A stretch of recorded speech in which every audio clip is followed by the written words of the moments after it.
Good evening, folks. Can everyone hear me? Can everyone hear me? I would assume that's yes. Yep, Sarah's saying yes. You're good. Oh, Sarah's saying yes. Thank you, Sarah, for responding. I appreciate that. Okay. Good evening. Welcome to the City Council Committee on Finance regular meeting. Today is Monday, May 17th. It is 5:38. I would like to ask the Madam Clerk if you could kindly read the roll. Chairwoman Ryan. Present. Councilwoman Castillo. Present. Councilwoman Anthony is absent. Councilman Taylor. Here. We have 3 present and 1 absent. We have a quorum. Thank you very much.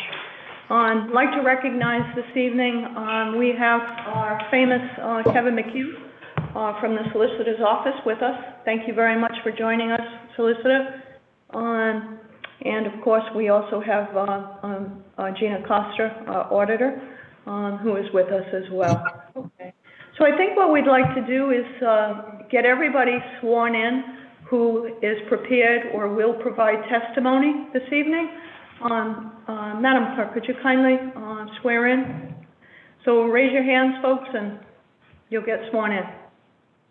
Do you swear under the penalty of perjury that the testimony that you're about to give is the truth, the whole truth, and nothing but the truth, so help you God?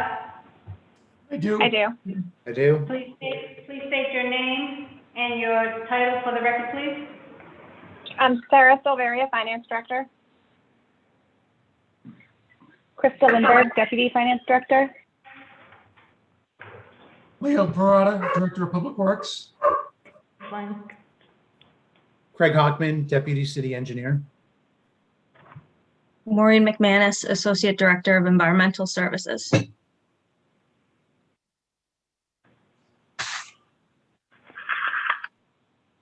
that everybody? Okay, folks, thank you very much. We're going to get started with the traffic engineering. Who would like to?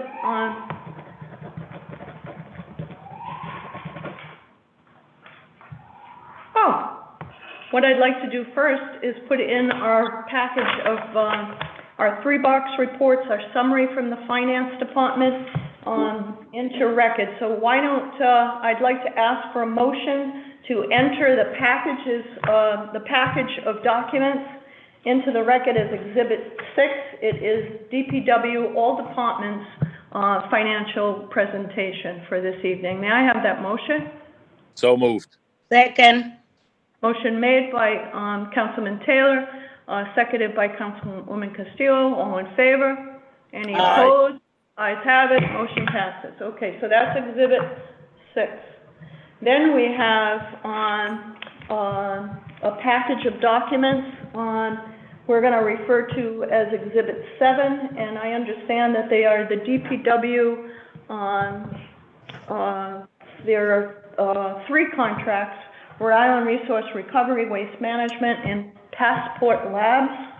And that is a pretty significant package here, but it's all contained in one package. So let's have a motion to make that Exhibit 7. May I have a motion to make the package? Motion made by Councilman Taylor, seconded by Councilwoman Castillo. All in favor? Aye. Any opposed? Ayes have it. Motion passes. So we have our 2 exhibits for this evening, 6 and 7. These documents are posted, Madam Clerk, on is it Confluence? Yes, they are. They're all posted, okay, for everyone's purview. All righty. Do we have any council people with us that are not on the committee? I don't see any joining us tonight. Okay, so let's, are we ready? We're going to get right started with traffic engineering. So who would like to, who is presenting from that department? Leo, Mr. Parada, is that you? It'll be me. Thank you, Madam Chair. Okay. Ms. Silverio, would you like to take us through the summary of this department? Yes, thank you, Madam Chair. I will read through Finance's brief overview and go through a 3-box and then turn it over to Director Parada for any questions the committee may have. Thank you. I'm starting with traffic engineering. Revenue in this area is budgeted at $425,000. It's an increase of $25,000 over the 21 budget. And this revenue is due to continued construction taking place throughout the city and the return of special events. I'm moving on to expenses. Salaries for fiscal 22 are budgeted at $700,001, an increase of $101,861 over the 21 budget. This department has requested an additional traffic systems analyst be allowed and funded in fiscal 22. Additionally, salaries increase due to savings from work share that are no longer available and 3% increase for 1033 and non-union.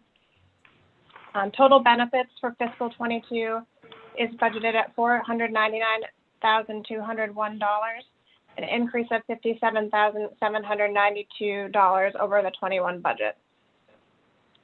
Total services for fiscal 22 are $246,800. This is a decrease of $18,200 from the 21 budget. This decrease is due to is a net of increases for street striping and a request to reallocate expenses for traffic calming to the traffic calming fund. Supplies, total supplies in fiscal 22 are $35,750. This is an increase of $30,750 over the 21 budget, and this increase is for traffic sign expenses. And there is no capital budget in this department, in this division. Moving on to the 3-box.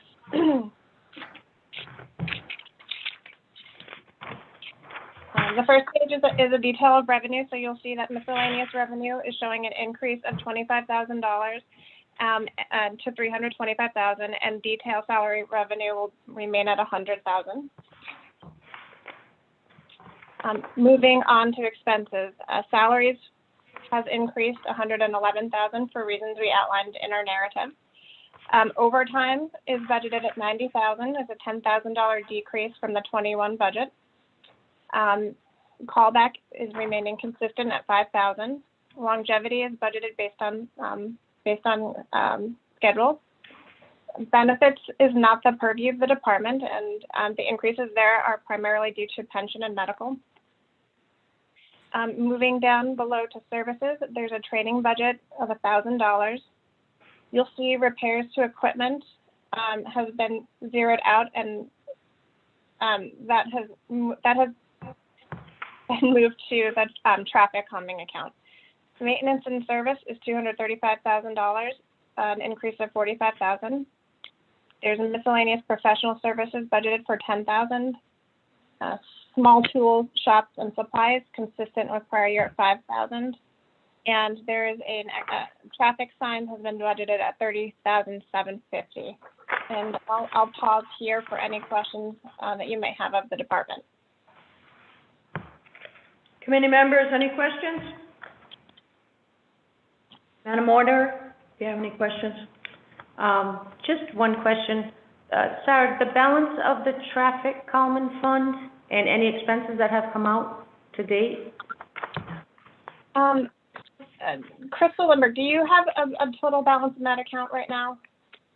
I believe it's over $500,000. I believe there's approximately $1 million in that account right now. We can get you a full reconciliation of the balances less expenditures.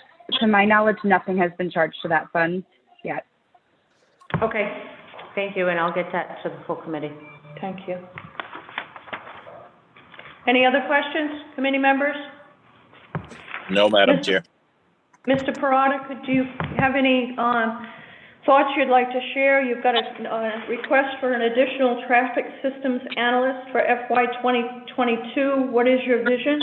What are your needs in that regard? And what's going on in this department? Sure. Thank you, Madam Chair.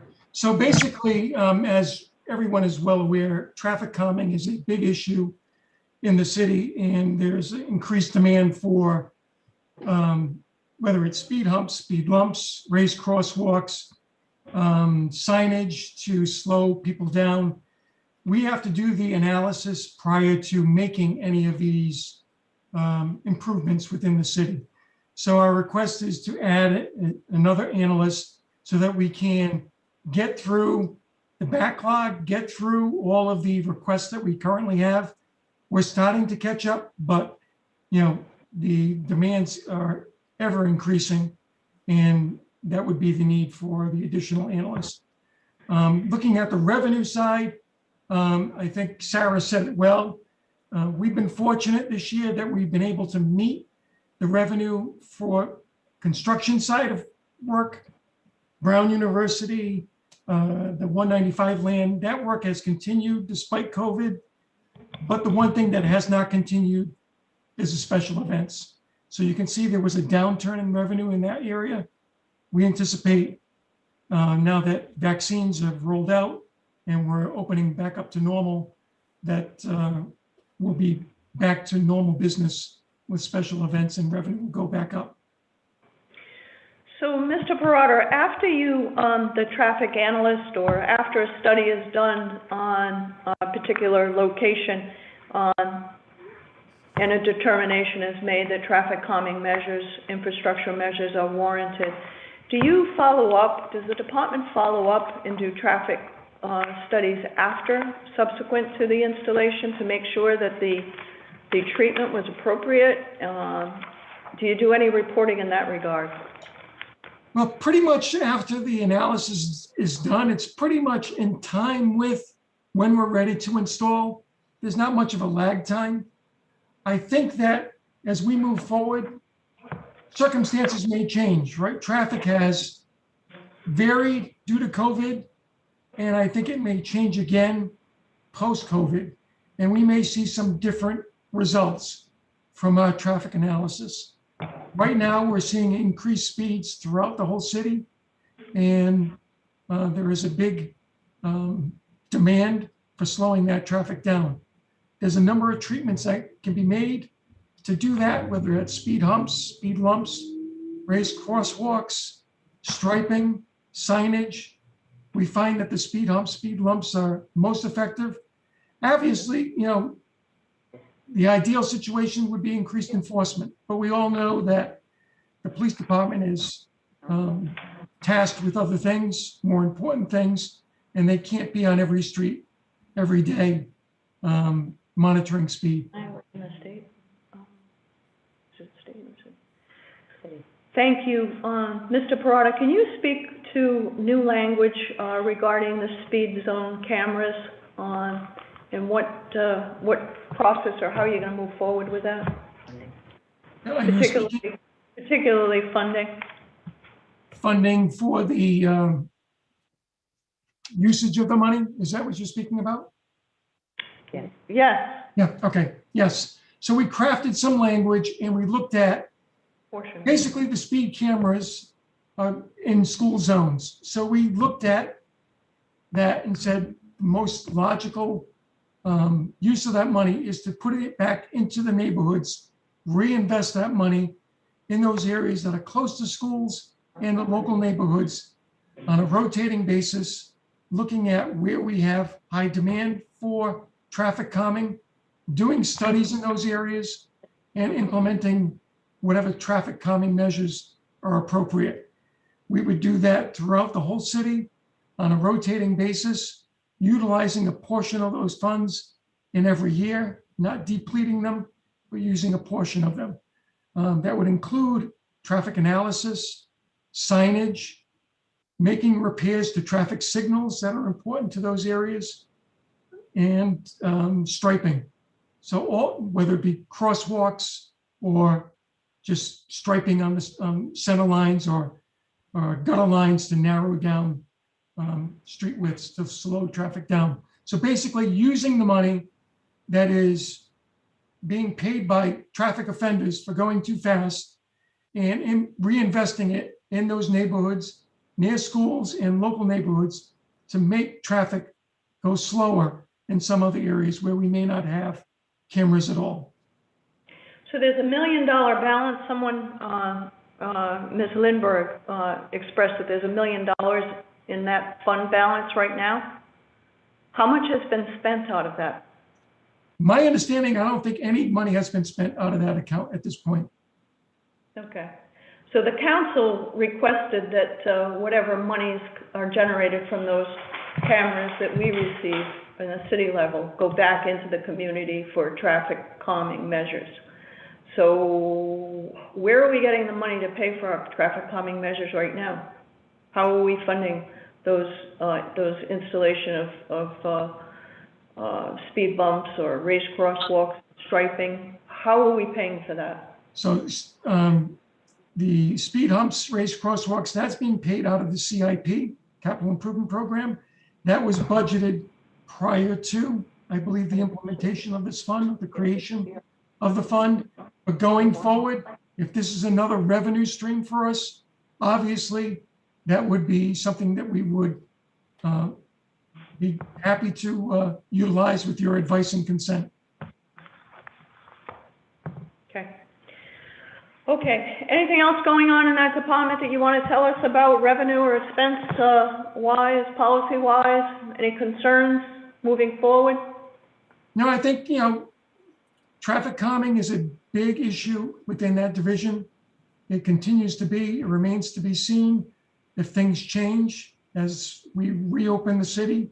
And I don't think Providence is any different than anywhere else in the country in terms of increased speeds. So it'll be interesting to see how things change post-COVID. There's no change in the process to make a determination that speed bumps or traffic calming measures are required. We make a request upon you. You folks do a traffic analysis, and is that still the process? That's still the process, and we're trying to expedite that. I think with the added traffic system analysts, that will help us move things along quicker. Is there a backlog now? There is a little bit of a backlog. We're starting to get through it, but we anticipate that, as we start putting in more of these traffic calming measures, we're starting to see increases in requests for them.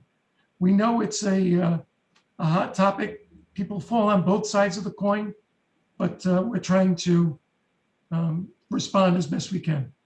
Have you removed any that have been installed because they've proven ineffective or not wanted? No, we haven't had any requests to remove any at this point. Maybe reduce size of some, and that's something we'll look at. How is that going? Because I think one of those requests of mine. Right, so we're looking into that. We're making measurements. We're looking at, how they were put in. Is it something that is an engineering issue?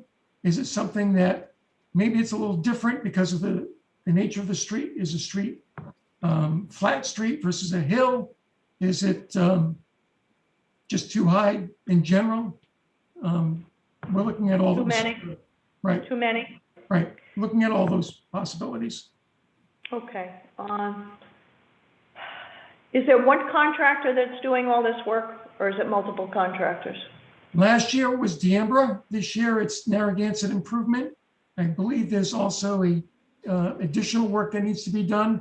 And I believe D'Ambra will be doing some of that work again this year. So Are there specifications for the work? Because they're all different.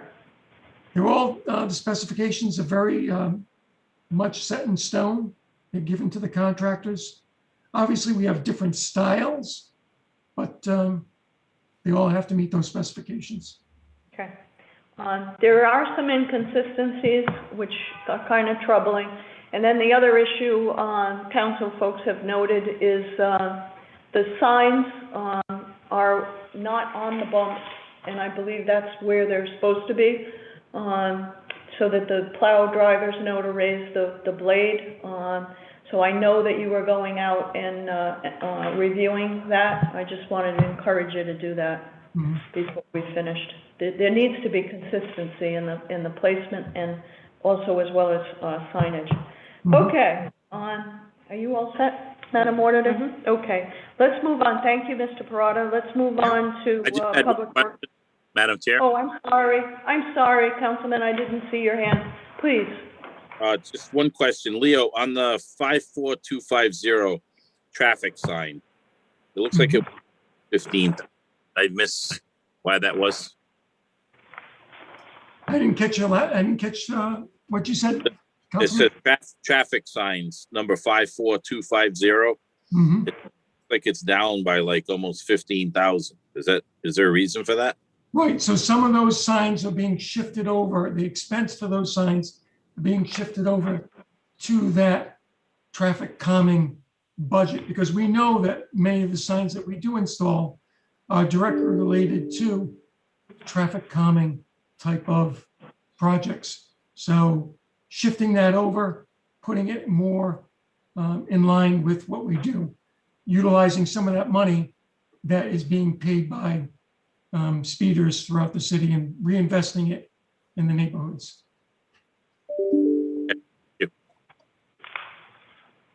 Thank you. Okay, Councilman, okay. On Public Works Administration, Ms. Silveria, please lead us. Okay. Moving on to 101-501 Public Works Administration, there is no revenue in this division. Salaries, total salaries for fiscal 22 are budgeted at $644,310, an increase of $66,974 over the 21 budget. And this increase is due to the work share savings no longer being available and the 3% increase for 1033 and non-union. Total benefits in fiscal 22 is budgeted at $480,880, an increase of $47,663. Services, total budgeted services for fiscal 22 are $31,900. This is a decrease of $21,600 from the fiscal year 21 budget, but this is due primarily to reallocating expenses across the accounting units and moving some expenses to different divisions. Total supplies for 22 are $9,000, an increase of $7,000 over the 21 budget. And this increase is due to reallocation of expenses to a standardized accounting code. Moving on to the 3 box, there is no revenue, so you can skip that revenue page. Moving on to expenses, you'll see salaries up $61,719, which we discussed earlier, is just related to the elimination of work share and the 3% 1033 non-union increase. Longevity is set by schedule. Benefits is not the purview of the department. It's budgeted at the finance level, and those increases are primarily due to pension and medical. Moving down below, postage has been reduced to $5,000, to $5,000 decrease, and this is just based on historical spend and projections for this year. Dues and subscriptions has been reduced to $600 from it's a reduction of $5,900. Printing has been zeroed out, but it has been actually moved down below to stationery. So there's a $4,000 stationery line item budgeted in supplies. Maintenance and service is $7,300, a reduction of $9,700. Part of that reduction is the copier lease that we moved to its own line item, copier lease and maintenance of $6,000. Miscellaneous expense has been reduced $3,000 to $7,000. And moving down below, office supplies have been budgeted at $5,800, stationery at $4,000. And I'll pause here to take any questions or defer to Director Parada.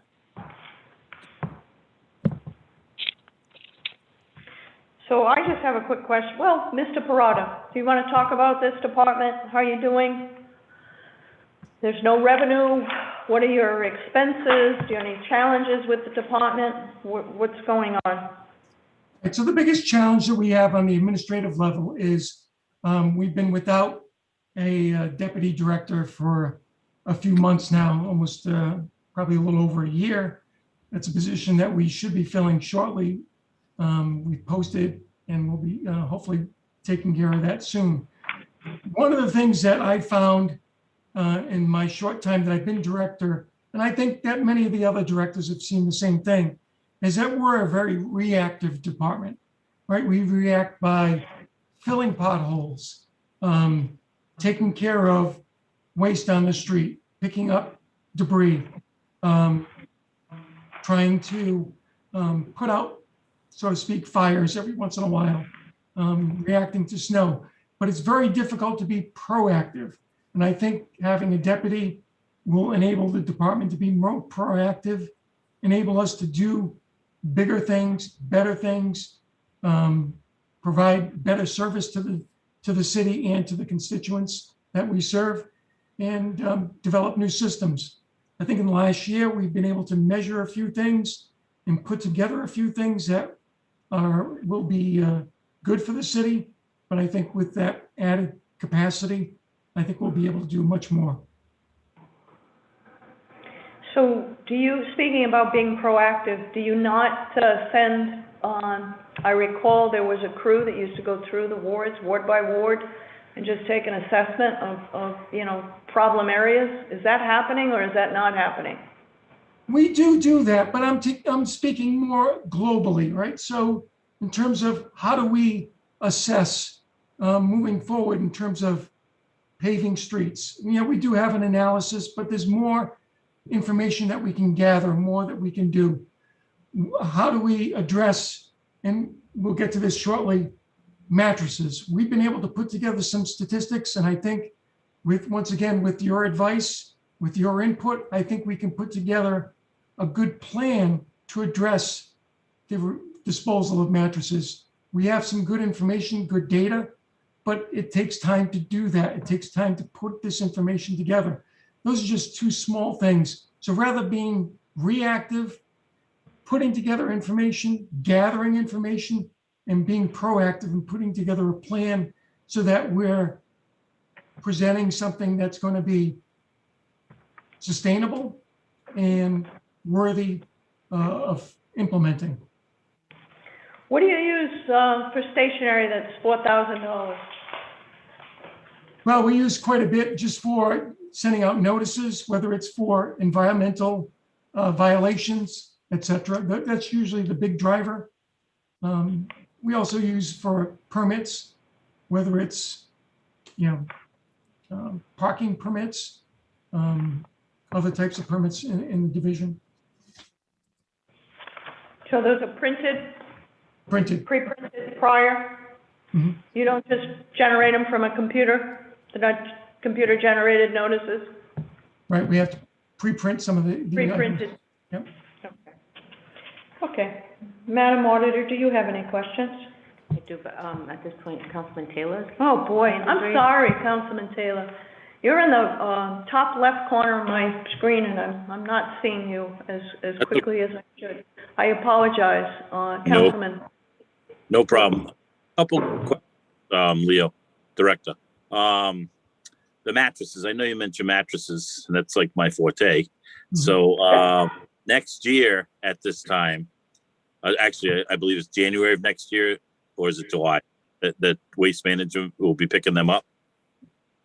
Well, yeah, so Councilman, you make a good point. So right now, the system as it works is Waste Management does pick them up. Unfortunately, the way the system is that residents have to pay. I believe it's $26. They also have to purchase a plastic covering because Waste Management is very cautious in terms of handling the mattresses, and they're only picked up on a Monday. So that's the way the schedule works right now.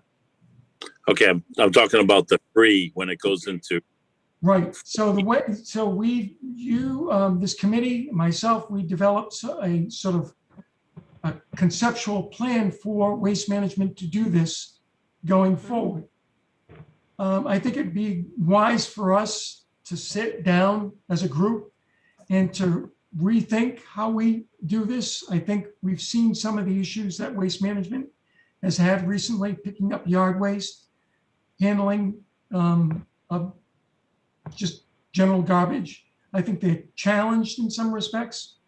Some of this could be due to COVID, et cetera, manpower issues. But I think that we can probably, if you look at the numbers, and I have some very good data, Waste Management picked up around 2,600 mattresses last calendar year.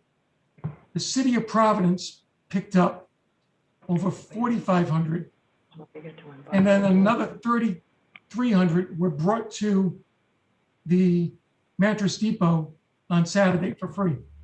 So basically, we take in 2 to 3 times as many mattresses as Waste Management does right now with and for no charge.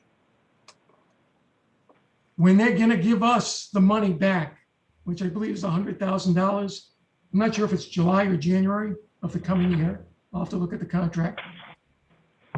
In short, we would be taking that money and then giving it back to Waste Management because they charge the resident. It may not make a whole heck of a lot of sense for us to give that money back to Waste Management. It may make more sense for us to reinvest that money in the department, in the city. Director, I'm sorry. I don't want to interrupt you. You were having a wonderful discussion on mattresses, but I'd like to hold that until we talk about that department. Sure, not a problem. Okay, you, Councilman Taylor. Yeah, that's fine. No, he just brought it up, so I just. Yeah, no, I know. I'd like to just keep moving along. And I that's- do have questions about the mattress program, but we'll get there in a minute. Madam Clerk, do you have any questions? I just have one comment, Leo. I don't know who does your personnel paperwork, but could you please change your title from acting director? Ooh. It's Oh, still I acting. did. Someone must have missed it, or I missed it because I have director. That's more than 90 days, and I'm getting nervous. Can't go more than 90 days. Thank No, you. it's director. Someone must have messed up and I didn't catch Right, it. Councilman Taylor? That is, Okay. isn't that right there, Solicitor Dana? Having a little fun tonight. Okay, folks, I think that's a wrap on this. Any council folks have anything more on this item? No? Okay, let's move to the next one. Madam Finance Director, what do you have? We've got, next up is engineering and sanitation. There is no revenue in this department. Total salaries in fiscal '22 are budgeted at $690,876, which is an increase of $93,620 over the '21 budget. This increase is due to a new funding request for a GIS coordinator, which has been offset by defunding CAD draftsman GIS tech. Additionally, salaries increased due to savings from workshare no longer being available, and the 3% increase for 1033 and non-union. Total benefits in fiscal '22 are budgeted at $398,463, which is a $20,004 increase over the '21 budget. Total services are budgeted at $81,500, an increase of $6,500 from the '21 budget. And the increase is mainly due to reallocation of maintenance and service and copier lease maintenance expense previously charged to Department of Public Works Administration. Total supplies in '22 are $1,000, which is an increase of $500 over the '21 budget, and this is just due to the need to purchase more supplies in fiscal '22. And there's no capital budget in this division. And I'm moving on to the 3-box. Salaries, you'll notice the $91,000 that we discussed in the narrative. Overtime is remaining consistent with fiscal '21, and longevity is budgeted based on the schedule. Benefits are not the purview of the department; they're budgeted by finance. Moving below, you'll see the maintenance and service line item, new this year, $3,000, and the copier and lease maintenance of $3,000, and this is just a movement from Department of Public Works Administration. Hurricane barrier maintenance is budgeted consistent with '21 at $25,000. Miscellaneous expenses, there's an increase of $500. It's budgeted at $50,500. And small tools, shop, and supplies is budgeted at $1,000, which is an increase of $500 over the '21 budget. And I will pause here for any questions. Okay, who do we have with us from the department to speak on this today? Is that Leo, Mr. Parada, or? I can start off. I'll start off, and Craig Hockman is here. He can speak on the budget in more detail than I. Okay. I'm interested in, so you've got a request in for a GIS coordinator, offset by the defunding of CAD draftsman GIS tech. Explain that to us, please. Sure. So basically, the use of CAD is somewhat outdated and not really well serving the department, where GIS is more in keeping with what the department is doing on a regular basis.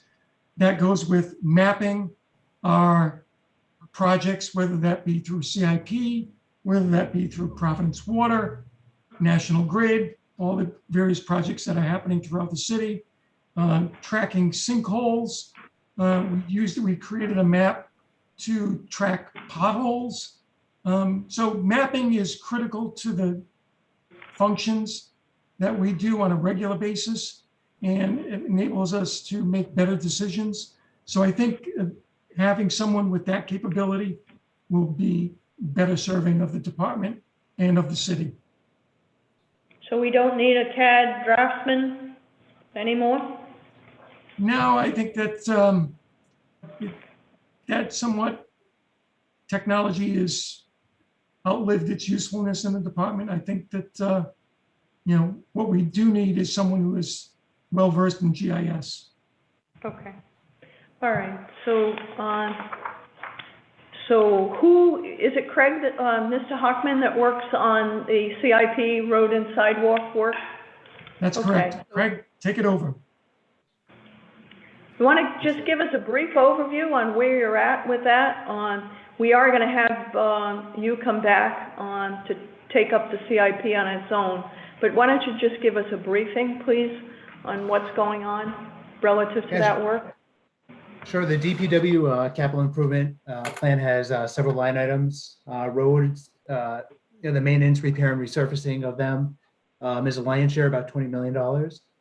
We're just getting that kicked off. We anticipate advertising 2 substantial contracts coming up in the next few weeks, with 2 other contracts, which will be inclusive of all the remaining work, following up as soon as possible thereafter, hopefully in the next 6 to 8 weeks after that. We're pretty far along in our sidewalk program. We made it to last year through about 9 wards, finishing up the remaining 6 this year. We've been active in sewers. We've got a couple submissions back before the CRMC for some stormwater related programs, as well as some sewer rehab work that's close to the Seekonk River, which is under their jurisdiction. We've also been reactive to some sewer failures throughout the city, and those have been funded through the capital improvement program. Another good item for us is the Fox Point Hurricane Barrier. We have 2 active projects in design. One to replace the road cover hatches that are currently covered by steel plates, and another to rehab the sewer gate that closes underneath the barrier to stop storm surges from flowing up the sewer pipe into the city. We also have a line item for a Collier Street retaining wall. That's to replace a failing retaining wall on Collier Street up off Smithfield Ave. We've done some investigative work, and we've got to get that into design and construction in the coming months here. We also have some traffic infrastructure and traffic calming run by our traffic engineer, Nate Urso, who's not here tonight. So I can't touch on that, but very generally that includes things that Director Parada mentioned earlier: speed bumps, raised crosswalks, and other traffic calming measures. Okay. Thank you. I'd like to recognize Councilman Goncalves has joined us this evening as well. Committee members, anyone have any questions for Mr. Hockman? Anyone? Madam Solicitor? Excuse me. Madam Auditor. I gave you a promotion. Thank you well, very maybe. much. No, I have no questions. No questions? Okay. Okay, I'm good at this point, Mr. Hockman, because we're going to get you back and really grill you through the CIP. We're dying to see what's going on in that regard. So and I just want to, I'm sorry to interrupt, Chairwoman. Go ahead. That's okay. Go right ahead. I want to just reiterate the request for the GIS coordinator position. Oh, okay. We get a lot of feedback from council on producing maps of showing the work that's going on in the city. And that position will really get us to where we need to be to provide the council and the administration what they're asking. We're proposing real-time updates of work that's scheduled, including utility work that's out there. So anyone can just hop on our website and take a look. We've also developed a sewer mapper due to our regulatory obligations for our stormwater and sewer program. And now anyone can go on there and pick up their sewer plans if they ever have a backup on the weekend. Or if we have a problem in the field, we can bring that up on on our cell phones or tablets or laptops.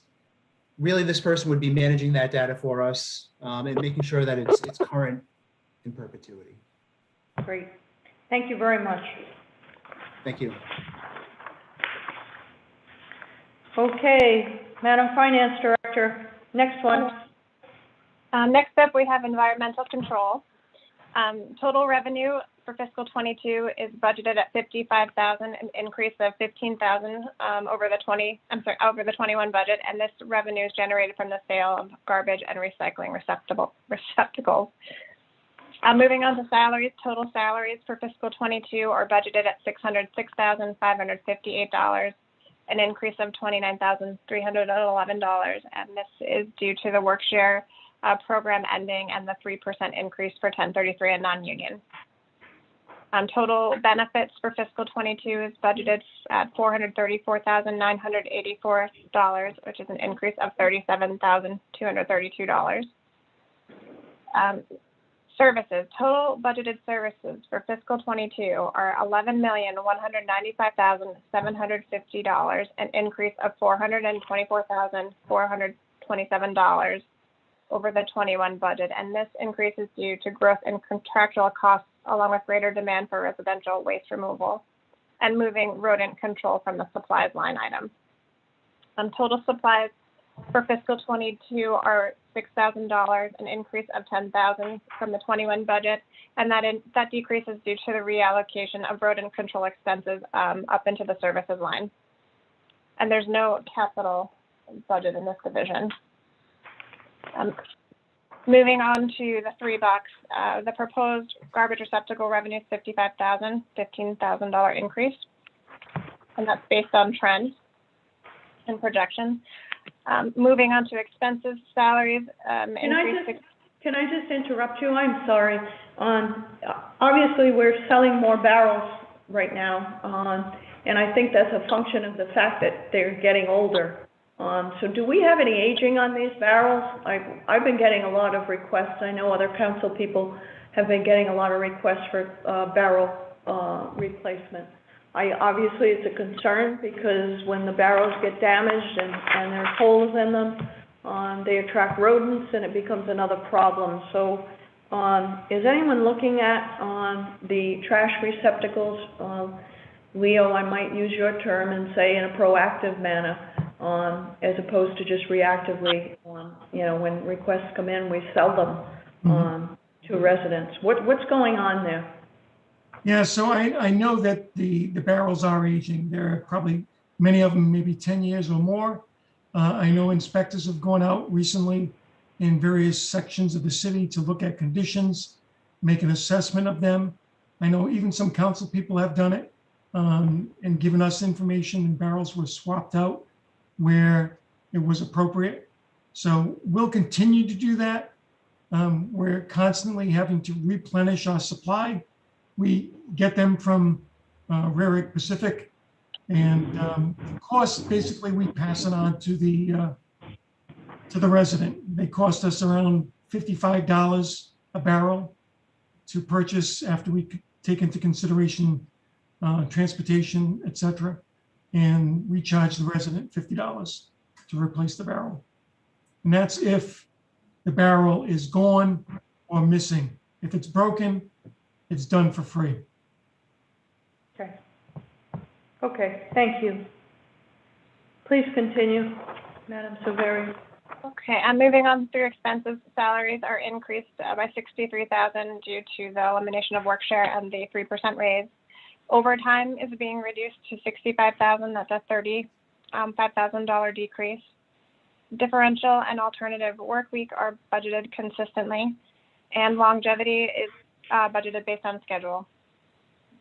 Benefits is the purview of finance and have been budgeted according to the pension and medical actuary advice. Refuse processing is budgeted to have an increase of $167,750. The new budget is $3,522,750. Pest control is budgeted at $15,000. This previously had been budgeted under chemical supplies in the in the supply section of the budget. Recycling pickup has been budgeted at $3,276,000, which is an increase of $255,834. Private contractors is budgeted consistently with fiscal year 21 at $175,000. And garbage pickup is budgeted at $4,149,000. It's a $14,157 decrease. Miscellaneous expense is budgeted consistent with fiscal 21. Small tools shop supplies has increased to $6,000. That represents a $5,000 increase. And on the next page, you'll see chemical supplies is zero as it's been moved up to pest control. And I will pause here for any questions. Thank you. I'd like to talk about waste management, Mr. Parada. So I see there's recycling pickup is up $255,000. There's a private contractor line in here.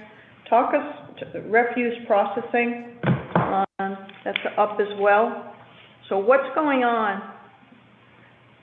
What's going on with waste management? Okay, so the increases you see are contractual with waste management based upon the contract that was recently signed. When was that contract signed? I believe it was last August, somewhere thereabouts. I'd have to look back, or maybe even a little bit before that. Last year, 2020? Yep, it was last year. And as part of that contract, they provided the city with a give back in years 2, 3, 4, and 5 if we opt to go into years 4 and 5. The contract is 3 years with options of a year 4 and 5. So I know they've had some issues, personnel, meeting the requirements to pick up yard waste. We've received the complaints, as you have as well, in terms of timeliness of picking up that yard waste. They've had to bring in personnel from New Hampshire and elsewhere to supplement, but I think they're still behind. And I think they're still struggling even with regular pickup of trash collection. We've seen an uptick in complaints, missed pickups, which I think you've seen as well. And that could be, labor related. I know they've had some personnel changes, which could be related to it as well. We haven't been, we're not behind on our payments to them though, right, Mr. Parada? No, we are not. Okay. So, just to elaborate a little bit, the missed pickups are substantial throughout the city. The council ran a report, and I know that you're aware of it, and that you're working with the council office now to try to address the deficiencies in their performance under the contract. It's really rather alarming, and quite honestly, every single council member is now in the trash business because every single week we are calling in streets after street after street to you, and it's quite troubling. I'm just looking at, so council people typically either we're giving you a list, texting you a list of streets or addresses, or recommending that the residents call into 311. It's nice when they call into 311 because we have the statistics, and those are the statistics that we've shared with you. But I'm looking at just the 311 calls. I'm not talking about the 14 now council people that collect on a regular, basically a weekly basis, a number of streets, entire streets that are missed, or yard waste that's not picked up. Yard waste, by the way, we're paying $75,000 a month to perform the service of picking up yard waste. Well, in most cases, they're not picking up for weeks upon weeks. So I know I had a conversation with you before. I do want to look at what we're paying them, because when yard waste isn't getting picked up for 3 weeks, I would argue we don't need to pay them for that service that they're not performing. It's aggravating the neighbors. The yard waste is in the streets, causing a mess, traffic jams, all kinds of destruction and a mess in the neighborhood. But these numbers are alarming, and I'm just gonna, so for January 1 of 2020 to January of 1 of 2021, there were 837 reports of missed trash, recycling, and yard waste pickup. And that's 6.2% of all of the complaints that came in on 311. That was only surpassed by housing code violations, which edged out a little ahead of them at 866 complaints. So the top complaint was housing code at 866 last year, and missing trash, recycling or yard waste pickup was 837. So it's quite alarming. And when many council people were given the excuse that, it was pandemic and there were staffing issues and concerns, but they still got paid. The other issue, if you look at the current year's reports or figures, January 1, 2021 to May 14, 2021, missed trash pickups is still number 2. Incoming calls on 311. And I know you have this data, but for my committee, I just want to make sure they understand. 477 was the number 2 complaint for missed trash. Potholes edged it out. There were 496. So you can see there's not a lot of difference in the complaints coming into 311, and missed trash is essentially at the top of the list.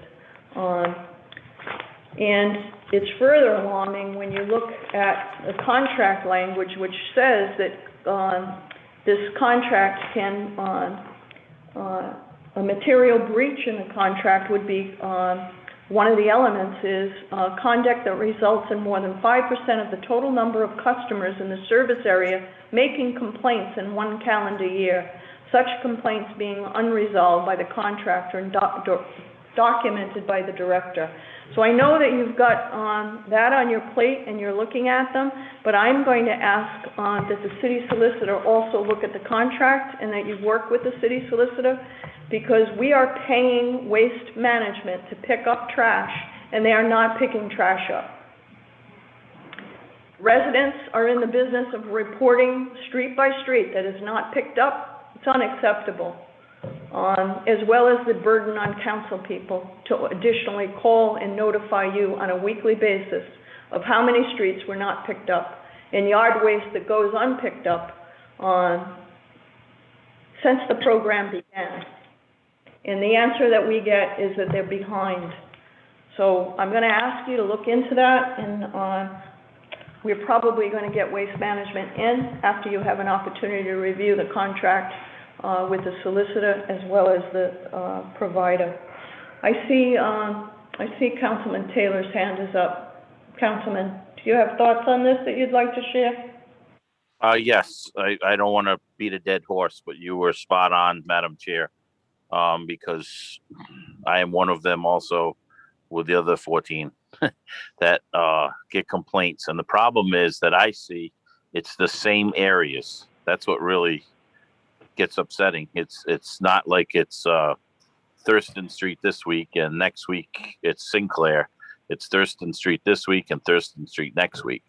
And as far as the yard waste, I do agree. 3 weeks. It was exactly 3 weeks before they got their first pickup. So I agree with the Madam Chair on that. For the month of April, we shouldn't be paying them $75,000 because they did not come through.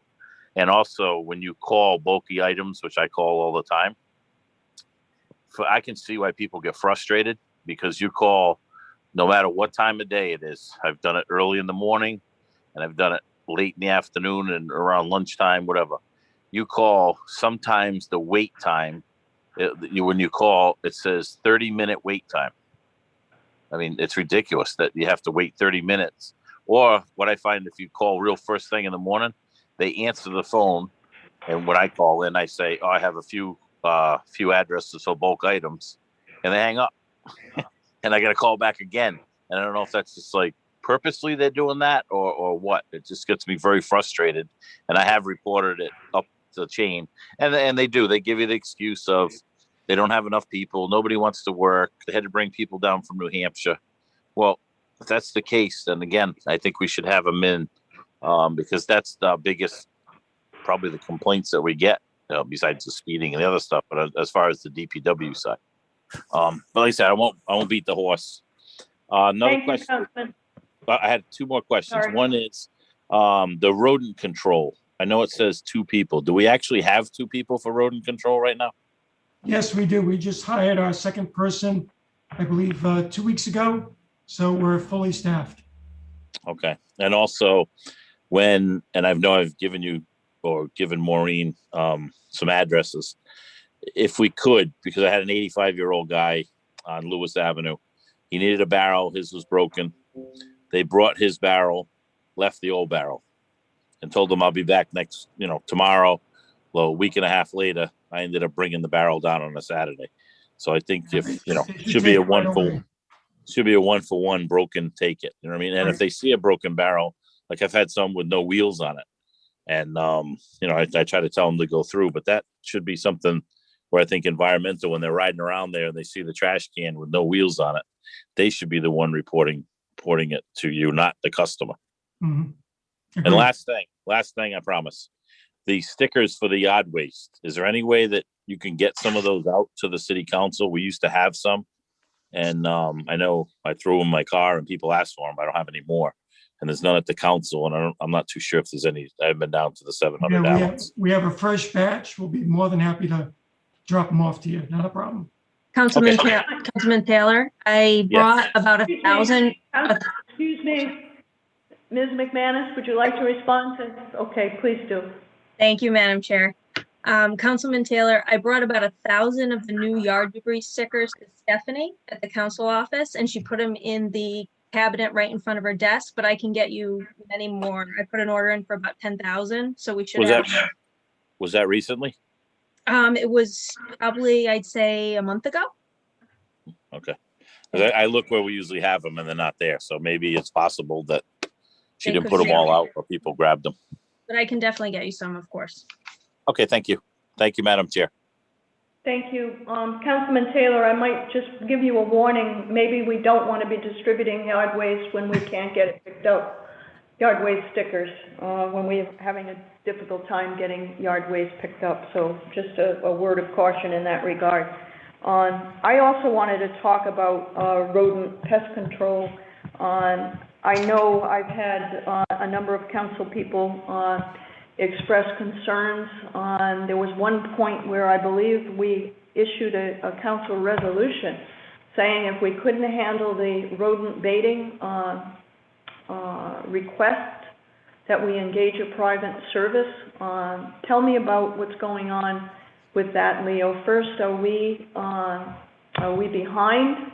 Are we addressing the concerns that come in? What's going on with rodent control? Sure, I'll turn it over to Maureen, but basically I think we're up to date with our baiting requests. We're staying ahead of it. And now with our second person, we can take a more proactive and educational type of approach rather than just fining people and letting people know what the right thing to do in terms of mitigating the issues that are out there, whether it's containing their dumpsters properly, disposing of their trash properly, doing the right thing rather than catching it on the back end. And I can turn it over to Mo and she can speak better to it than I. Ms. McManus, do you have any further comments on that? Yes, Madam Chair. So we did just hire a new rodent tech, which we spoke about, and we're going to have her based more on rodent prevention, which it's been shown that if you prevent and you take away shelter, food, and water from the rodents, that does assist in keeping their populations down. And as to add to Director Parada, any baiting request that comes in that has qualified residents that submit it, they are baited, and we are up to date on that. But again, I did come up with a comprehensive prevention guide that's available online. We also have a prevention tip for residents, and we made a social media video out there with one of our inspectors about how to prepare your curbside trash and recycling. So we're really trying to educate and push prevention. We are baiting when the requests come in and they qualify, but prevention and baiting at the same time, we think will help. And having the second person to really focus on that outreach, I think is very important. So she's going out proactively now, looking at issues that are harboring rodents and then talking to the owners and giving them baiting requests. So then we can actually get ahead of the baiting and the prevention before someone reaches out to us. I think that's wonderful that you have that information. Do you go out to counsel people's community meetings? So I did prior to COVID. I haven't recently, but I definitely am, happy to do so. And another thing we did was we put the baiting online as well. So people can still come into DPW as they did previously, but they can also do the online baiting form. And we also translated it into Spanish as well for our Spanish speaking residents. So I think we're trying to make it easier and also make it better for other communities that have the same issues, not just English speaking residents. Great, thank you. Is there any timing if there's a treatment in January, do they have to wait so many months before it can be treated again? Or if the problem persists, are you able to treat continuously? How does that work? So typically with the bait that we use, it's a 90-day process. So the tech actually goes out to the house 3 times. So they put the initial bait box out with the bait in it, and then they go back about 30 to 45 days after to see if there's any activity or if they need to rebait. And then there's a third inspection where they go check the final box and then pick up the box. So it's really a 90-day process to see if the rodents are attracted to the bait and if anything happens.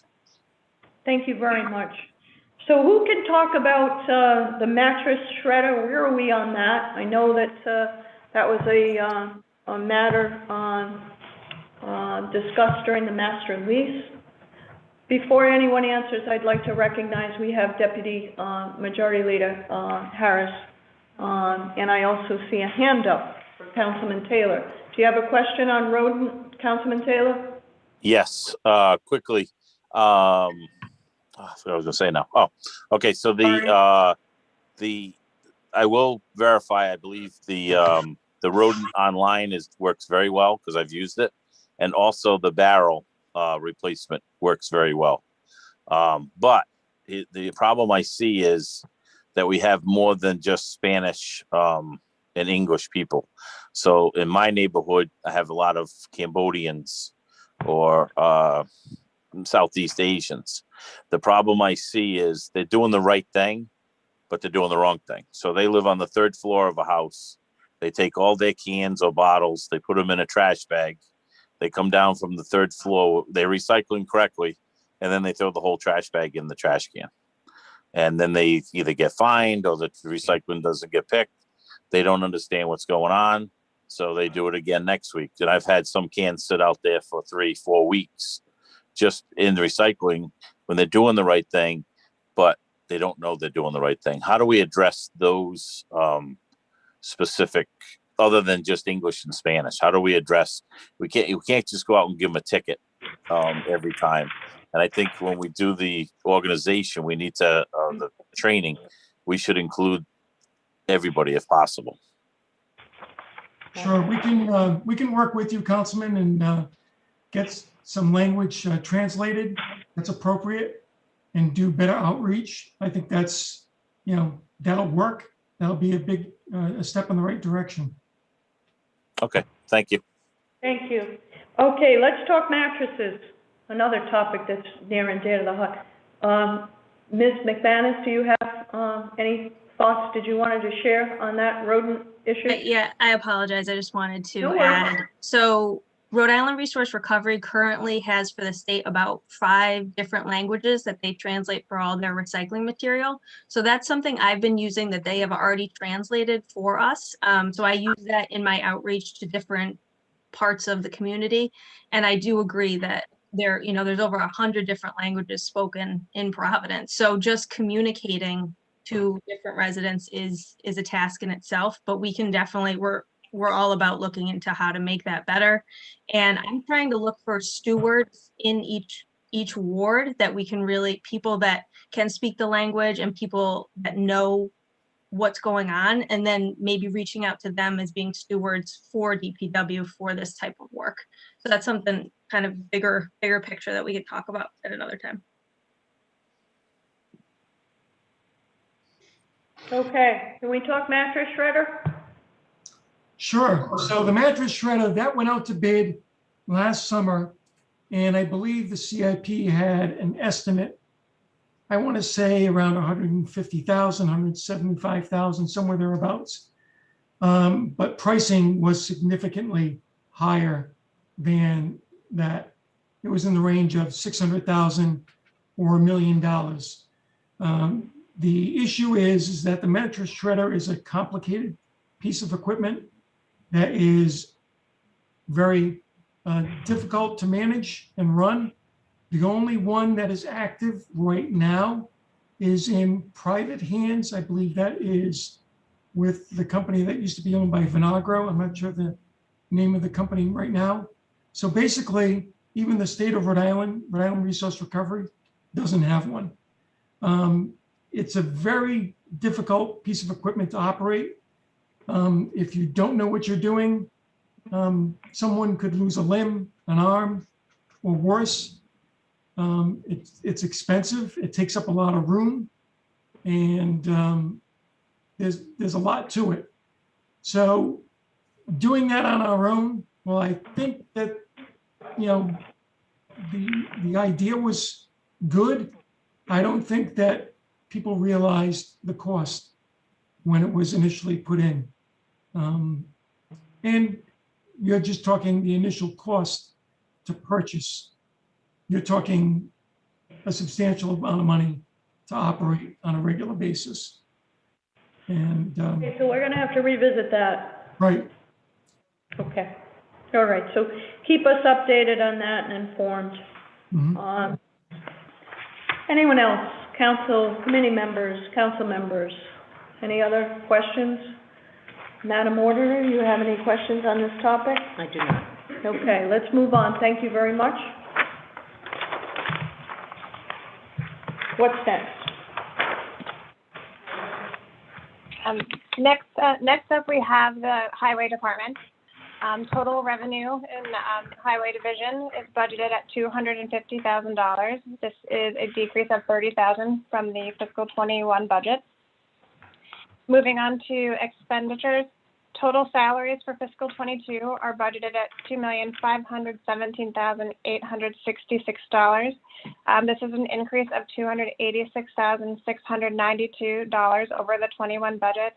And this is all due to the elimination of work share and the 3% increase for 1033 and non-union.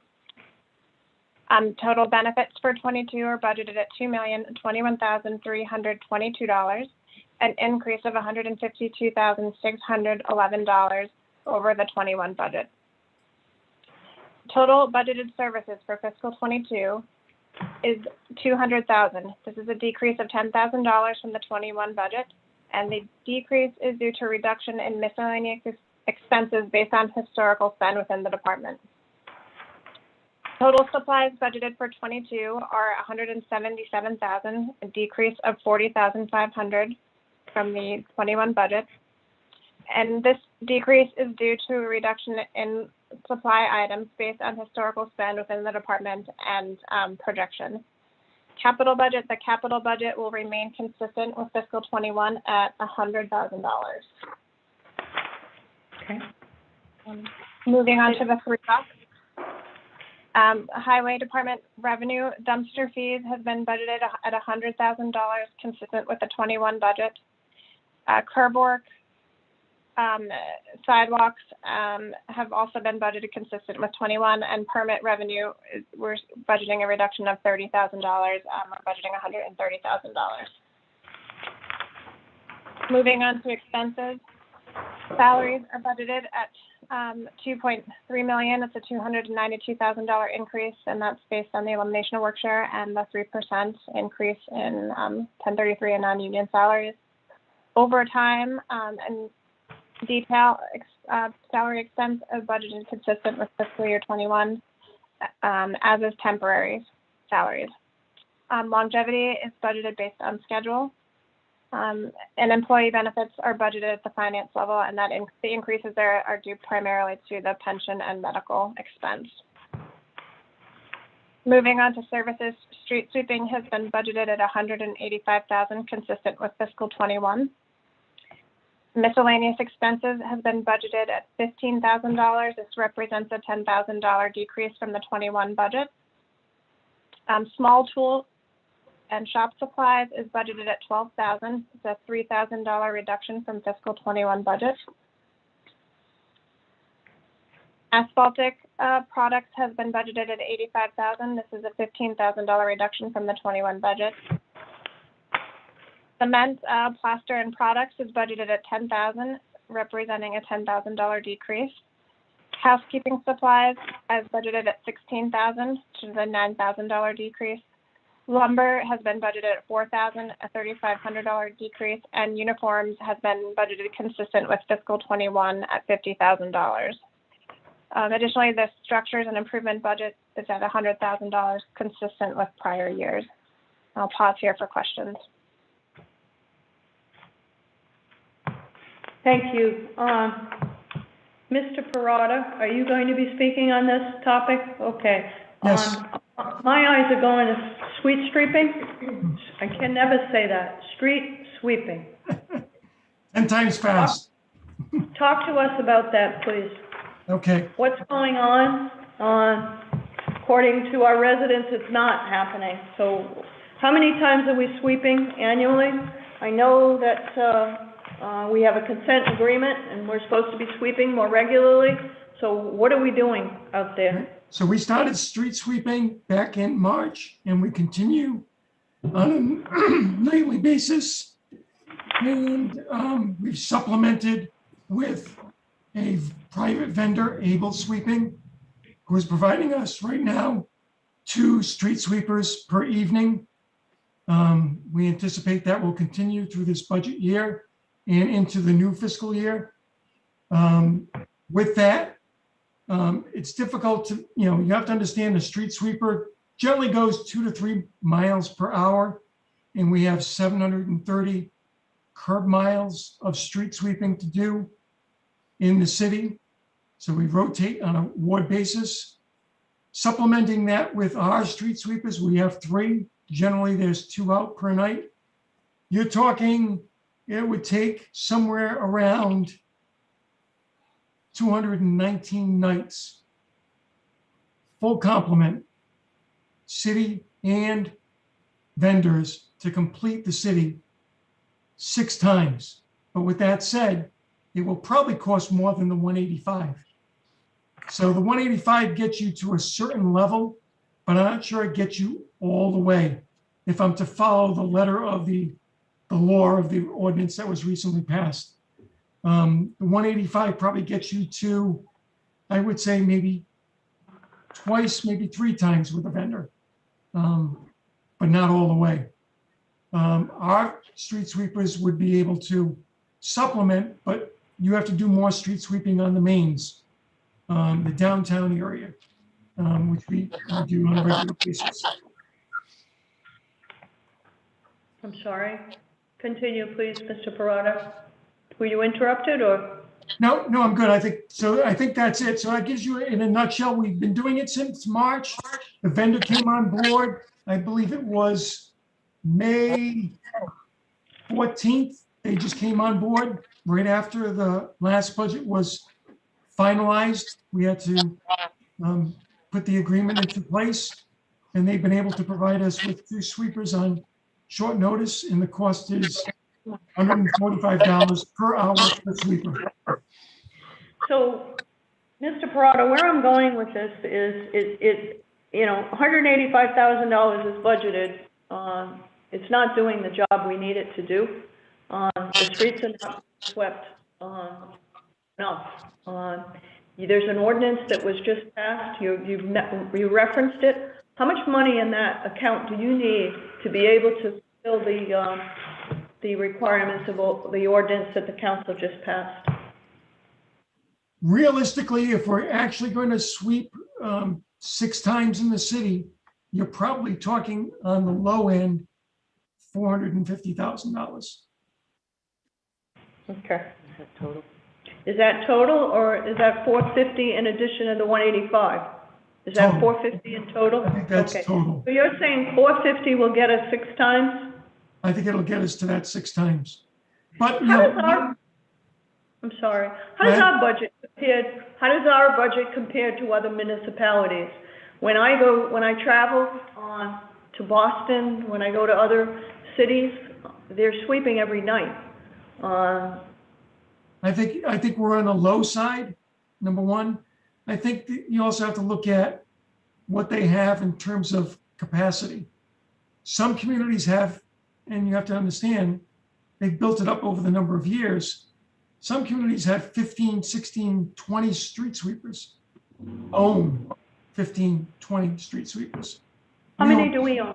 We own 3. So there's a big difference there. But with that said, when you own that much equipment, there's a great deal of responsibility that goes along with that. You need an equal number of mechanics, an equal number of drivers, trucks to offload that the sand into. So when you do that, it's 6 of one, half a dozen another. Either you pay a vendor or you increase the number of people that you have on staff at DPW in order to do that. There's no magic bullet that just says, hey, you're going to have more street sweeping. It comes at a price, it comes at a cost, and that's manpower and dollars. So if you do it with a vendor, you don't make that capital investment in buying the street sweeper. You're relying on the vendor to provide you with the number of sweepers that you need on a regular basis, but you're going to pay on a per hour basis. I'm not throwing that one out, but I think that's what we should do. Mr. Parada, I see Councilman Taylor has his hand up, but I just want to ask you one more question before I switch over to Councilman Taylor. Our consent agreement, does that specify the number of sweeps that we have citywide? Because I'm, It does. clearly street sweeping. It does. It's twice a Helps year. our storm management. I got that one out. Helps our storm management objectives and goals. So what is the consent agreement request? If I'm correct, I believe it says twice a year, and more so in those areas where there is a greater impact on waterways, whether that's the Mashasik, Providence River, etc. So we do meet that, but can we always do better? That's not a high bar to meet 2 times. That's So we where we do were that. when I became a council person, and I was committed to getting more street sweeping. That's a big issue, and I heard the mayor talk about what a great job we were doing on street sweeping, and I disagree. My neighbors disagree, and I think the council members as well disagree. We need to do a better job. Councilman Taylor, you've been patient. I'm sorry. Please, you have some questions? Sure, I do. I do have a few questions. Director, how many people are we down? I see on here that we're 15 people down, but how many people are off, like workman's comp, and to take everything into consideration here? Yeah, we're down probably somewhere in that number, pretty close to it, between people on comp, people who have retired, people who have changed positions. So we're in that area. I know we're down like a cement finisher. There's a couple of spots that we recently put out to bid and we're filling them. But as you know, in the department, typically when we put something out to bid, someone moves up from a lower rank and bids up. So that creates vacancies at the lower level. So then we have to go out and fill those positions as well. So we're constantly playing that shuffle, and we're hoping to get most of those positions filled in the near future. That will definitely give us a hand, but, you know, if you're going to get to that level where street sweeping is gonna be, Well, I'm not larger than what it is. focused. I'm not focused as much on street sweeping, Yeah. because you answered most of those questions. I'm looking at like a cement finisher.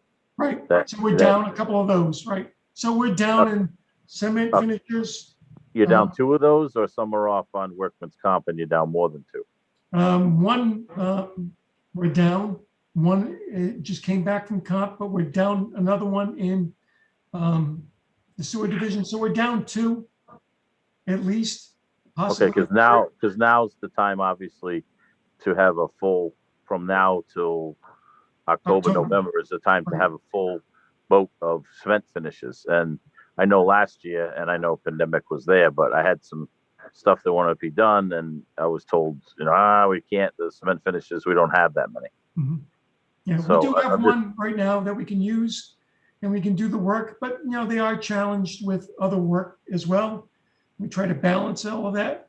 Can I get the others in? Sure. We did put it out to bid. I think we offered it to one person. I'm not sure if they're taking it, but that's one of the challenges that we've had recently too, in terms of number of applicants. Some positions we get a good deal of them, and other positions we don't. Give you an example, mechanic. We're down a mechanic. We put that position out to bid, I believe, 3 times already. We've had no takers, none. Right, but I'm looking at year to year. So last year you were down 16, and a year later we're down 15. So we haven't really gained anything. Right. And some of that was due to COVID. I mean, I know that, but COVID's, we can only use that excuse for so much longer. Right. And that's why I want to fill all the positions as soon as we can. I mean, I look at DPW as just as important as police and fire, because without our streets being cleaned and sidewalks being fixed, I mean, I'm amazed at some of the times when in the claims meeting, how much money we're paying out because of potholes, because of sidewalks that aren't done.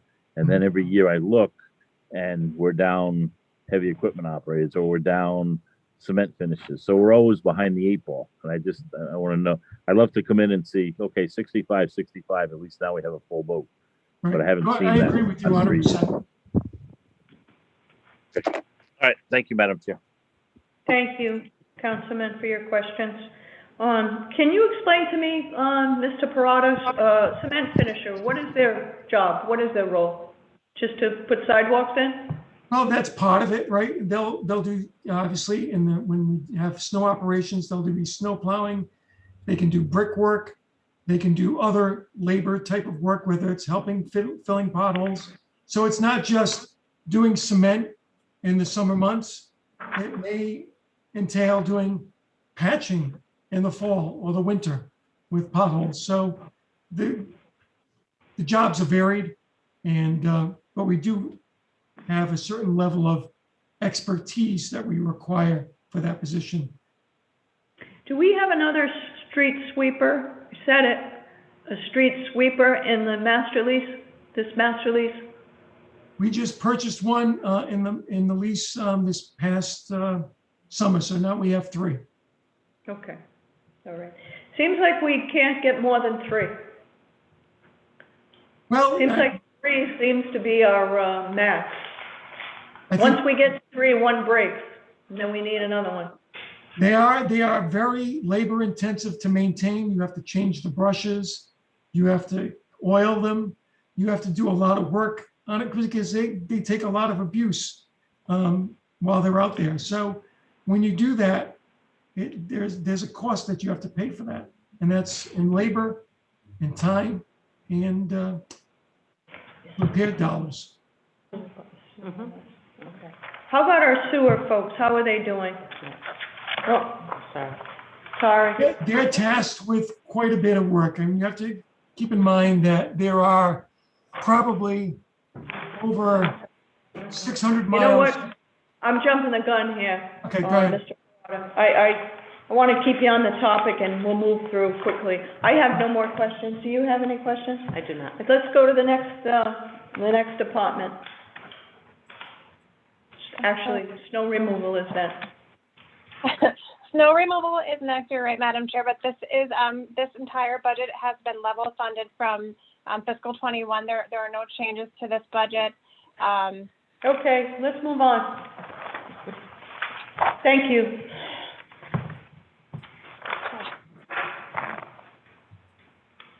Okay, the next division we have is sewer.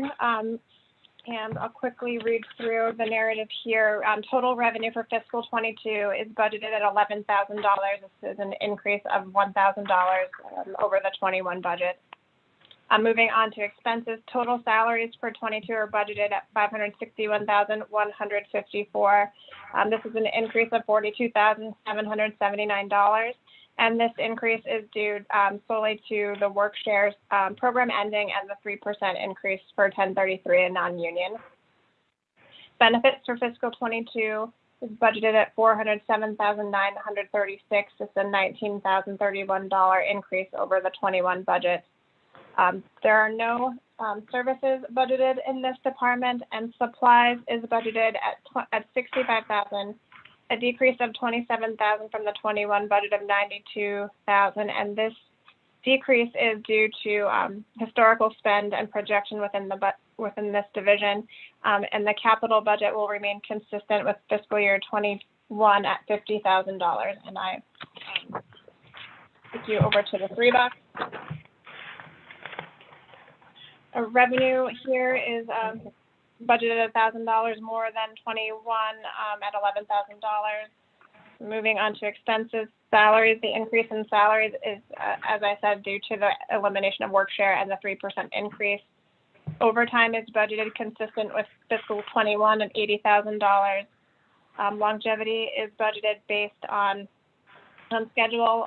Employee benefits is budgeted at the finance level, and the increase is due primarily to pension and medical.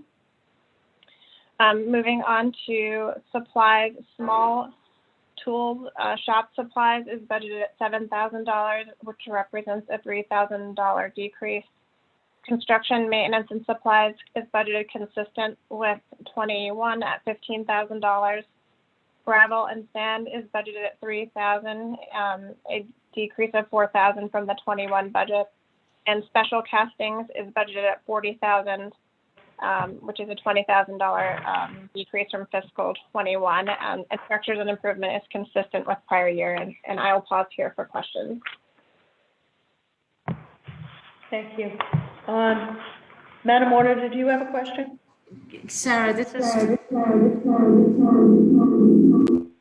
Sorry, I wasn't supposed to hit that button. My apologies. Sarah, I just want to confirm, you keep referring to the reductions based on historical trend. It's just not based on last year. You're going back a few years? Correct, yeah. So if you look in your budget books, it'll show you actuals from 2019 and 2020, and you'll be able to see the historical spend in those line items. Okay, all right. Good. Thank you. Okay, how many, Mr. Perot, are you done, Sarah? You are? I am done. Thank you, Madam Chair. Thank you. Mr. Perot, talk about this department. What do they do, and how many FTEs do we have in this department? I believe, off the top of my head, I believe there's 10 FTEs. You have a sewer superintendent. Their main goal and job is basically to keep the sewers clean the catch basins in the city. We have approximately 400 miles worth of sewers in the city, and this is a major undertaking for a staff of that size. So it is a challenge. Part of our consent agreement is to make sure that we clean out the basins that we currently have. Some of the thinking is that we've put some of this more capital expenditures towards the new APRA funding, where the cleaning of those sewers, the one-time cleaning and relining potentially of those sewers will take place. But it is an aging infrastructure. You're talking it's over 100 years old. People don't see it. They don't pay attention to it. You get a pothole in the street, you notice it, but you don't see what's going on in the sewers underneath, whether they're getting clogged, whether they're getting caked up with grease because people aren't disposing of grease properly, whether it's restaurants or homeowners. So this is a big concern for the department and should be for the city. It's a big undertaking. It's a big concern for me, I agree with you. And I know that we've had a study of our sidewalks, we had a study of our pavement on our streets, and they were all scored, if you will, for their condition. Has that same analysis been done on our sewer system? I think Craig is still on the line. Craig probably can speak better to what has taken place and what plans we have and how we're going to move forward. Yeah, that's right, Leo. Under the 2017 bond, we rolled out a pilot study, Madam Chairwoman. We looked at about 11 miles of what we ranked the highest probability of failure and consequence of failure.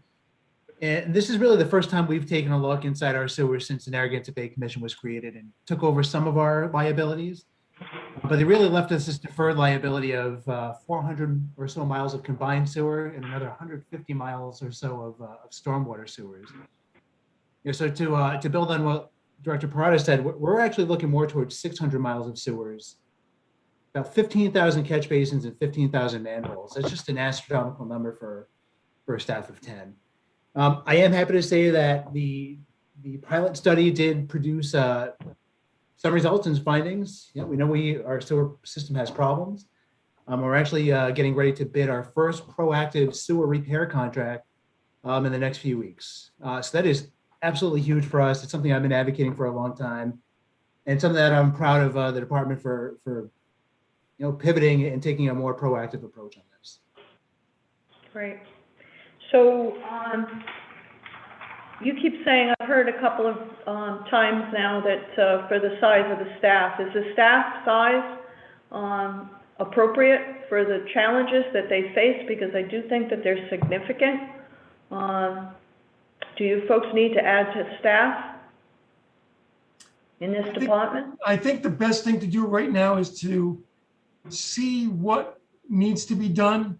If we plan out long-term, whether it's, through the APRA funds, clean out, whether the basins, manholes, et cetera, get a sense of how frequently they fill up, how often do we need to clean them, run the consent agreement. I think once we get that measurement, then we need to build capacity. And then when I say build capacity, how do we sustain the system going forward? Is it through user fees? Is it through some other system? Because right now, we don't see it as being equitable in terms of how we maintain our system. Everyone uses the sewer system, not just residents, nonprofits, businesses, etc. And right now, the nonprofits don't pay for it. And they're a big user of the system. If you go to Narragansett Bay Commission's model, everyone pays Narragansett Bay Commission, nonprofit or otherwise. Okay. Madam Auditor, do you have any questions? I do not. Any committee members? Okay. I just think this is a big black hole, and I'm glad to know that we're studying the lines. And I think any council person who's on this call, every single council person can attest that our sewer team is our first line of defense. We get calls in the middle of the night with issues, and it's remarkable the service that we get from our sewer crew. Every single council person will attest to that. I guess what I'm asking is I just want to make sure that they have the resources that they need to get their job done and they're not overburdened or overtaxed. I'd also like to say that, it's amazing how many miles of sewer lines we have. And I know we're doing a lot of paving on our streets, and I was wondering, is there any correlation to sewer lines failing on those streets that we're repaving? I know that jostling the street around and with those heavy trucks, causes some, problems with the connections. Are we seeing that? Is that true? Am I just imagining that? And if that is true, do we have any statistics on that? Are we keeping, those numbers? And is that something we can look at? Yeah, I don't see it as a huge issue, Chairman Ryan. When we do design a road, we can make some observations and tell if something is present ahead of time, right? If something's in the form of a sinkhole. You're right in saying that the vibrations of the paving equipment do cause isolated issues. It could be with the gas infrastructure, water infrastructure, or sewer infrastructure. Typically, the amplitude of those vibrations are not going as deep as our sewers are, which are sometimes 10 to 20 feet below. It's more prevalent in gas and water, which is maybe 3 to 5 feet below the road surface. Okay. So I don't see it as a huge issue for the sewer system, but yeah, it is something to be mindful of. We've considered cammering each sewer line ahead of time, but the cost to do that is substantially high. It's about $12,000 per linear mile. And if we start looking at all these sewers, we really cut back on the paving itself. Okay. So before you pave a street, do you have a protocol for checking the sewer lines? Is that a common practice? Right. So we're not deploying a sewer camera in each instance, but we can make superficial observations to say, yeah, we think there's something here that warrants investigation. If a road looks perfectly good, there's no sinkholes, there's no major depressions, then we proceed with paving without a sewer investigation. Okay. And coordination of service has always been a hot topic with council people when you pave your streets, our streets. So how are you doing on coordinating service? I know I live on a street that half of it was repaved by National Grid and the other half is a complete disaster. And I know that we've changed our requirement and National Grid has to pave the whole street. Is that correct? That's true, right? That's so correct, what are we doing? What are we doing on those streets that before the agreement was made that are in, they're hard to score because half of the street is in good shape and the other half is not in good shape. How many of them do we have and how are we dealing with them? I can't give you an exact number on that. At this point, we're just going to let them age out and age with the rest of the road. We're now in our 5th year of sustained capital improvement funding, and we have been able to shift around and get behind a lot of the utility work to come and clean up behind them. Our paving budget this year is extended about 15 to 20% based on the reimbursements from Providence Water and National Grid. So really our $20 million paving plan on paper is going to turn into a close to $23, $24 million paving plan, realizing the reimbursements from utilities. So it's really having that sustained yearly knowledge that we're going to have funding so that we can work together with them. Okay. Unfortunately, our funding is next. Fair enough. Thank you. Okay, let's move on. I don't see any other questions. Councilwoman Anthony is here. Welcome. We missed you. Thank you. I'm sorry I missed the meeting. Okay, we'll recap it for you, believe me. Okay, so next one, Ms. Severia, what do we have? Next up, we have garage repair and maintenance equipment. There's no revenue in this department. Total salaries in fiscal 22 are budgeted at $459,805, an increase of $49,178 over the 21 budget. And this increase is due solely to the work share program ending and the 3% increase for 1033 and non-union.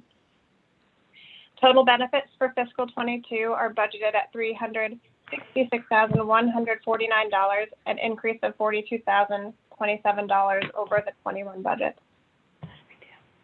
Moving on to services, total budgeted services are $6,000, a decrease of $150,000 from the 21 budget. And this decrease is due to the relocation of expenses to the appropriate account codes in supplies. And total supplies is budgeted at $195,000, which is an increase of $155,000. And that increase again is due to the relocation of expenses as we try to develop a more consistent, standardized way of where we charge expenses. Moving on to the 3 box. Salaries are budgeted at a $47,902 increase. Overtime is budgeted consistent with 21. Longevity is paid based on a schedule. Benefits is budgeted at the finance level, and the increase is due primarily to pension and medical expense increases. Moving down to services, repairs to autos and trucks, that budget of $150,000 has been moved below to auto parts, and it's consistent, a consistent amount of $150,000. Repairs to other equipment is budgeted consistent with 21 at $6,000. And lubricants have increased by $5,000 to $15,000, and this is just due to rising costs in that supply. And I will pause here for any questions.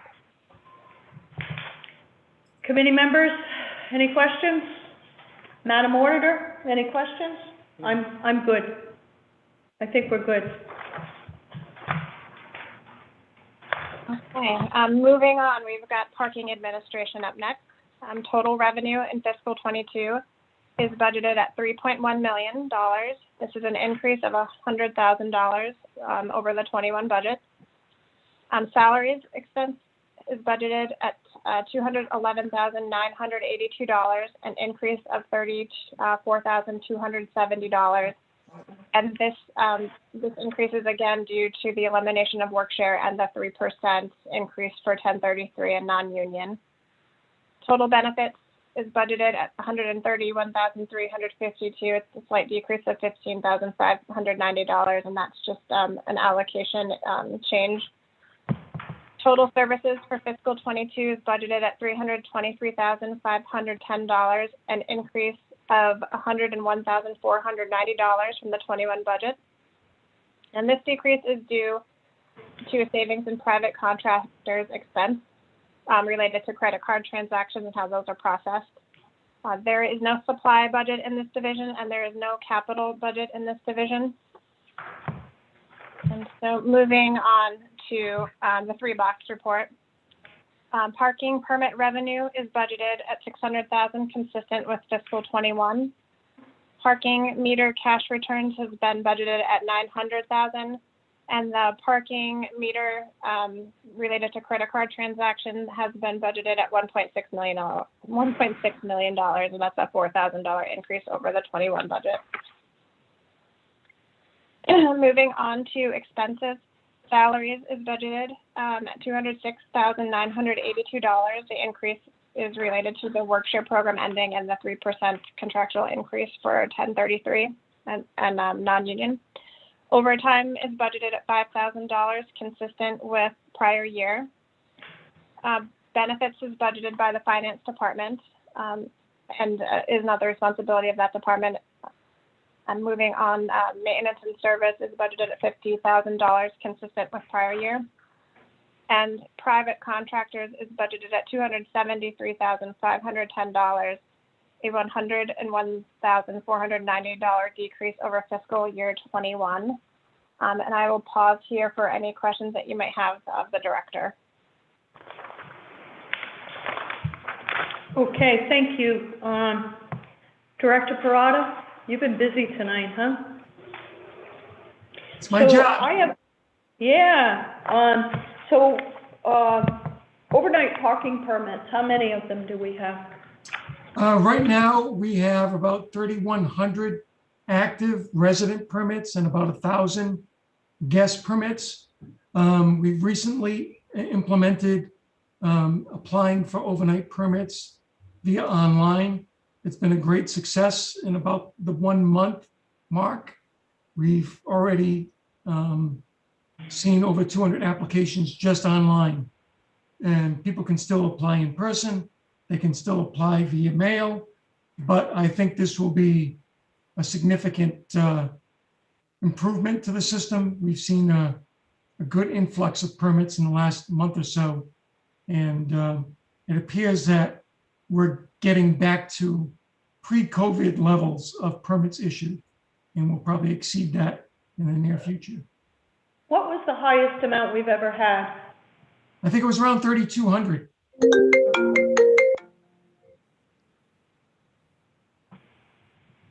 Okay, now that I have your attention.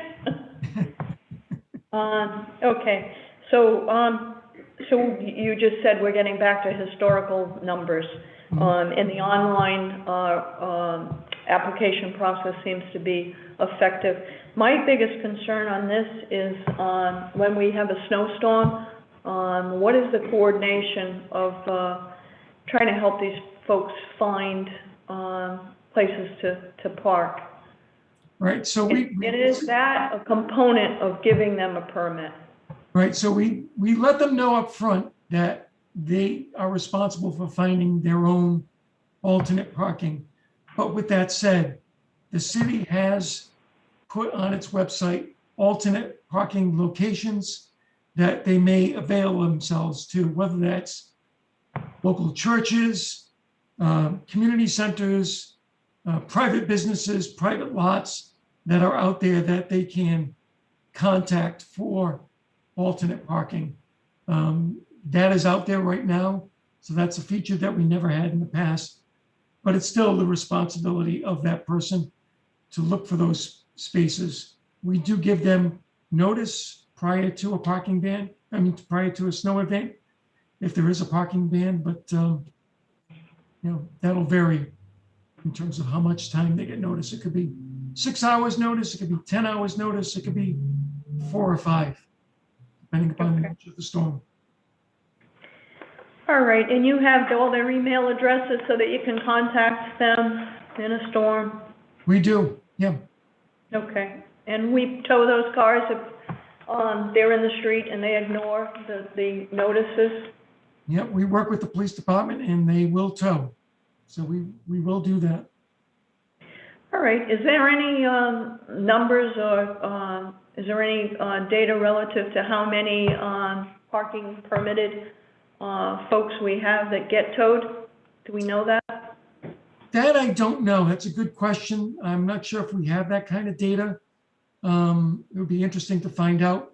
My inclination is that most of the people who do get towed are the ones who do not get the permit and just take a chance and park. Okay. How about the number of meters that we have in the city, parking meters?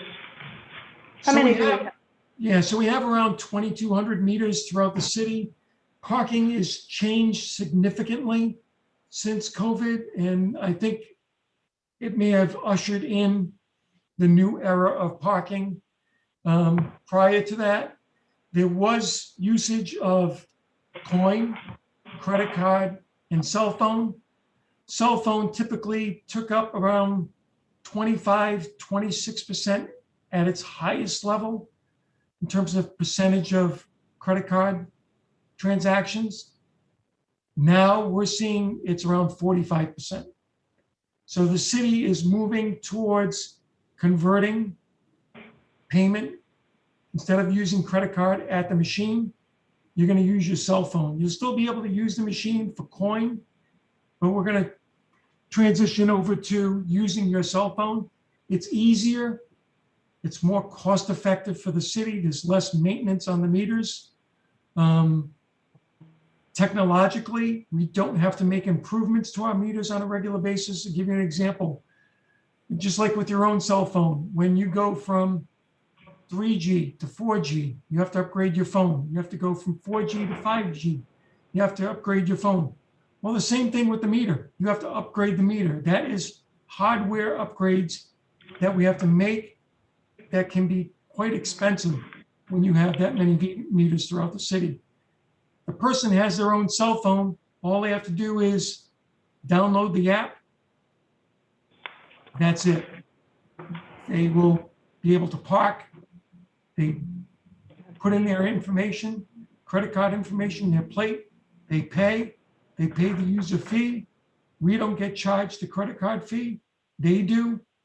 And the billing that we get on a monthly basis is a pass-through. So whatever money we take in, the user, the fee goes from the customer to us, and then from us to Passport. So it's a win for the city, reduces our expenses. We'll still have expenses, maintaining the meters. The multi-spaces have to have paper, so they print out a receipt for those people who use coin. The single space meters, if they use coin, you still have to maybe change, upgrade some screens. They get worn out, or a coin chute may fail. We have to change that. But overall, the hardware expenses will be significantly less. Okay. You've got an increase of $100,000 in revenue. How did you come up with that? Well, right now, as you can see, due to COVID, the department revenue is down significantly. We've lost, basically, I think at the high point, we were at $4.3 million in revenue with parking meters and overnight parking permits. This year, we're close to 2 million. But keep in mind, students haven't been in the city for nearly a year. They've been basically being educated remotely at all the universities and colleges for the most part. So we're down significantly there. Tourists, way down. Restaurant traffic, way down. People working from downtown and other areas, way down. So we anticipate that we'll be able to make a comeback. I don't think we'll be all the way there back to the 4 million change that we were at pre-COVID, but I think we'll make it to the 3 million plus. Students will be back, restaurants will be open. I think with vaccines, we'll be in much better shape. Whether or not office staff comes back to the same levels, I think the jury's still out on that. We'll see. So we haven't gone back to the full amount. What is the, I'm switching back over to the overnight parking permit, if I may. What is the price of a permit? So for a resident, it's $100 for the year. For a student or resident who has a non-city registered plate, so their plate could be registered in, say, Colorado, and they go to Brown University or they go to RISD, the cost is $200. The guest pass, which is good 5 times a month and good for a year, is $25. We're on the high end of the cost for permitting. I think other communities are catching up with us, but I think we're on the high end. Other communities where? Boston up until recently didn't charge anything. San Francisco, Milwaukee, nationally, you look at people, cities are starting to charge more for overnight parking. I think it's untapped demand. They were charging $25, $30 to park overnight. The real estate that, the people are renting, so to speak, on a nightly basis is very valuable. If you were to go to a private lot, you're talking 5, 6, 7 times that amount. I agree. It's quite a bargain. Okay. Committee members, any questions? No. Madam Auditor, do you have any questions? I do not. Okay. All right. I think that's it then on this one. Thank you. Move on. Is that it? Wow. We did very well this evening. Thank you all. Okay, so we have to, before we end, I just wanted to reaffirm my concern with the waste management contract, Mr. Parada. So I'm going to ask you to look into that for us all. Those concerns are real and they're citywide, okay? We share those concerns as well. Thank you. Okay, and I know you do. I know that you're working very diligently on that, and I appreciate your attention. I'd like to ask now for a motion to continue items 1 through 4. Councilwoman Anthony has her hand up. Oh, Councilwoman Anthony, I'm sorry. Thank you, Councilman Taylor. Thank you, Councilman Taylor. I just wanted to thank Mr. Parada and his team and his department, I have to say, for your responsiveness and your incredibly hard work. I mean, you do a wonderful job for the city, and I just wanted to thank you. Thank you. And I'd like to take the opportunity also to thank the men and women of the staff. They work hard. They, have a lot on their plate and they're here every day, doing the work that largely goes unrecognized, whether it's snow plowing, filling a pothole, cutting grass, etc. They go out there and they do the work of the city every day.